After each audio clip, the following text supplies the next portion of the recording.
Market mood 4 March.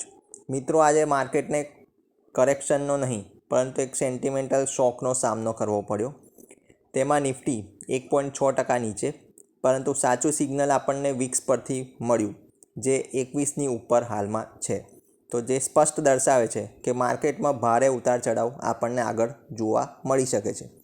FIA લગભગ 8,700 કરોડનું ઉપરનું વેચાણ કર્યું, જે સ્પષ્ટ રીતે દર્શાવે છે કે ઈરાન, યુએસએ અને ઇઝરાયલનું જે વોર છે તે આગળ ફેલાઈ રહ્યું તેવું લાગી રહ્યું છે.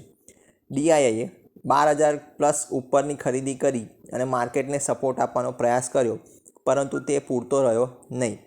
ડેરિવેટિવ તરફ આપણે જોઈએ તો ઇન્ડેક્સ ફ્યુચર અને ઓપ્શન્સમાં બંને તરફથી સેલિંગ. નિફ્ટીનો પીસીઆર 0.79, એનો મતલબ એ છે કે નિફ્ટી બેરિશ ઝોનમાં છે.